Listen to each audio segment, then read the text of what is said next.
कहानी शुरू होती है सन 2048 से। ये वो वक्त था जब जमीन पर रहने के लिए कुछ भी नहीं था और बाकी जितने भी रिसोर्सेज जराए बचे थे उनको हासिल करने के लिए मुल्क एक दूसरे के साथ लड़ रहे थे। इसी के दरमियान हमें रिक की फैमिली दिखाई जाती है जिनको आलीशान मेंशन में लाया गया था। यहाँ पर आकर पूरी फैमिली बहुत खुश थी। रिक की फैमिली में उसकी बीवी एबी और उसका बेटा था। तभी इनको पता चलता है कि यहाँ पर 13 ऐसी और फैमिलीज हैं जिन्हें यहाँ पर लाया गया था। उन पर रिसर्च होगी, एक्सपेरिमेंट तजुर्बे किए जाएंगे जिसके लिए यहाँ पर साइंटिस्ट की पूरी टीम मौजूद थी। अगली सुबह हमें इस प्रोजेक्ट के प्रोफेसर हेड दिखाए जाते हैं जो बताते हैं कि आने वाली 10 सालों में जमीन पर सब कुछ खत्म हो जाएगा, कुछ भी नहीं बचेगा और तब इंसान जमीन पर नहीं रह सकेंगे। उस वक्त हमारे पास सिर्फ एक रास्ता है और वो है टाइटन, क्योंकि जमीन पर रहने के बाद दूसरा ऐसा जरिया है जो कि एक बहुत बड़ा चांद है। मगर इस वक्त इंसानों के लिए वहाँ पर रहना मुमकिन नहीं। वहाँ पर मीथेन गैस की बारिश होती है और हवा में नाइट्रोजन गैस मौजूद है। वहाँ पर सर्दी भी बहुत ज्यादा है और अगर हम चाहते हैं कि इंसान वहाँ पर रहे तो हमें वहाँ पर इंसानों के जिस्म में कुछ बदलाव करने होंगे। इसीलिए यहाँ पर हमारे पास फैमिलीज हैं जिनको हमने 5000 लोगों में से चुना है। यहीं पर रिक भी था जो हमने कहानी के शुरू में देखा था, जिसकी फैमिली को मेंशन में लाया गया था। रिक कहता है कि हम सब यहाँ पर खुद अपनी मर्जी से शामिल हुए हैं। फिर इसके बाद डॉक्टर इसको अपने साथ ले जाते हैं और उसको इंजेक्शन लगाते हैं। उसे बताया जाता है कि एक हफ्ते में उसे ऐसे बहुत सारे इंजेक्शन दिए जाएंगे जिससे उसके जिस्म में बदलाव होंगे और फिर उसका जिस्म ऑक्सीजन से ज्यादा नाइट्रोजन भी हासिल कर पाएगा। जब रिक के घर में पार्टी थी, उसकी बीवी जिसका नाम एबी था उसने बहुत ज्यादा शराब पी ली थी जिससे उसकी तबीयत खराब हो जाती है। रिक जब अपनी बीवी को लेकर जा रहा था तो रिक की बीवी एबी देखती है उसको तो बहुत तेज बुखार था।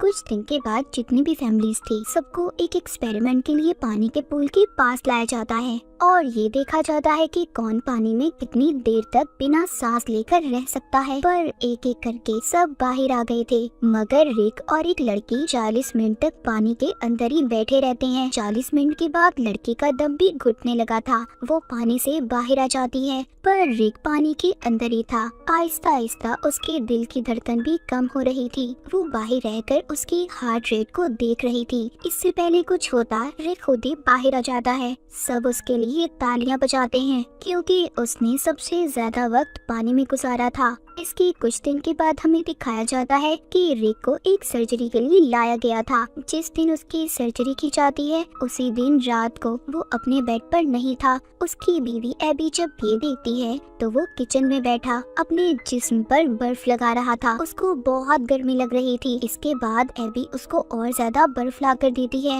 एबी को बताता है कि मुझे बिल्कुल भी ठंड का एहसास नहीं हो रहा। इसका मतलब ये था कि जिन लोगों को टाइटन पर भेजने के लिए तैयार किया जा रहा था रिक पर भी बिल्कुल वैसा ही असर हो रहा था कि टाइटन पर बहुत ज्यादा ठंड थी और वहाँ पर ऐसे जिस्म की जरूरत थी जिसको ठंड का बिल्कुल भी एहसास ना हो। मगर अभी भी इनको सबसे बड़ा सामना मीथेन गैस और नाइट्रोजन का था। इन सबको मीथेन गैस के साथ पानी में तैरने का कहा जाता है। साथ ही इनको खास किस्म के मास्क पहनाए जाते हैं जिससे नाइट्रोजन बढ़ता है। ये उस मास्क को पहनकर बहुत भागते हैं। दरअसल इनको टाइटन के लिए तैयार किया जा रहा था। इसी तरह बहुत सारे दिन गुजर जाते हैं।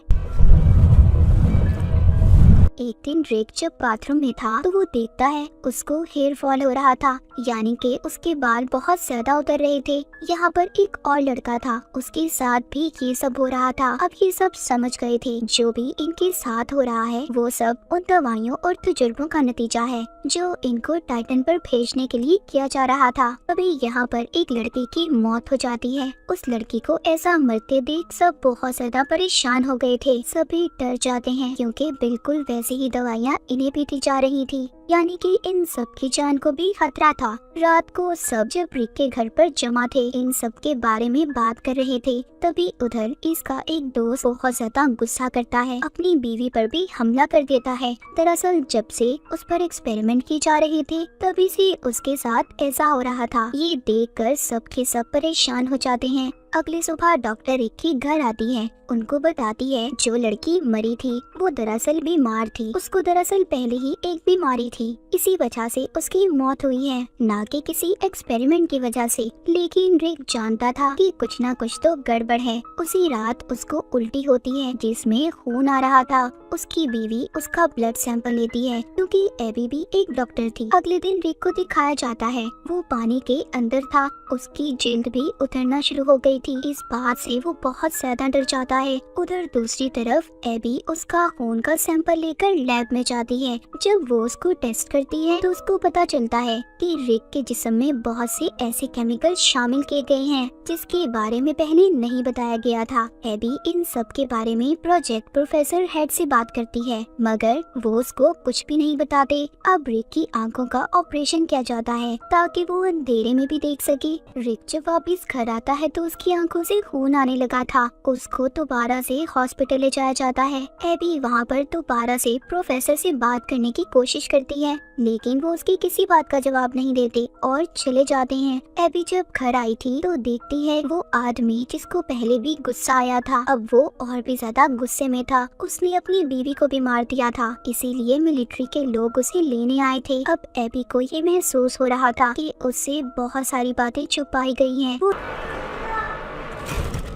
रिक का कार्ड लेकर उसी जगह पर जाती है जहाँ पर सभी की फाइल्स को रखा गया था जिन पर एक्सपेरिमेंट किए जा रहे थे। ये जो वहाँ पर चेक करती है तो उसे पता चलता है जिस लड़की की मौत हुई थी, जिसके बारे में बताया गया था कि वो किसी बीमारी की वजह से मरी है, कि उसकी मौत तो इन्हीं एक्सपेरिमेंट की वजह से हुई है। उधर ही एबी प्रोफेसर को देखती है जिनकी नासा के लोगों के साथ बात हो रही थी। वो उन पर इल्जाम लगा रहे थे कि उन्होंने इंसानों पर ऐसे तजुर्बे किए हैं जो सरासर गलत हैं। उन्हें जल्दी सब कुछ बंद करना होगा। उनको सजा भी होने वाली है क्योंकि उनके खिलाफ केस दर्ज हो चुका है। अगले दिन प्रोफेसर हेड्रिक के घर जाते हैं। उसको और एबी को बताते हैं कि उन्होंने सारे एक्सपेरिमेंट इसीलिए किए थे ताकि वो लोगों को टाइटन पर भेज सकें। वो कहती हैं, मैं खुद भी नहीं जानता इसका अंजाम क्या होगा। सब लोगों का डीएनए अलग है। मैं नहीं जानता कि सबके जिस्म पर दवाओं का क्या असर होने वाला है, मगर हाँ, रिक एक ऐसा इंसान है जिसका जिस्म इन सब चीजों को बर्दाश्त कर सकता है। और रिक, तुम्हारे अंदर अलग तरह से तब्दीलियाँ हो रही हैं। वो कहते हैं जब सारे एक्सपेरिमेंट पूरे हो जाएंगे जिन पर एक्सपेरिमेंट किए जा रहे हैं, उनका जिस्म एक टाइटन क्रिएचर में तब्दील हो जाएगा। इन्हें होमो टाइटन कहा जाएगा, मगर हम नहीं जानते कौन कैसा होगा क्योंकि सबका डीएनए अलग अलग है।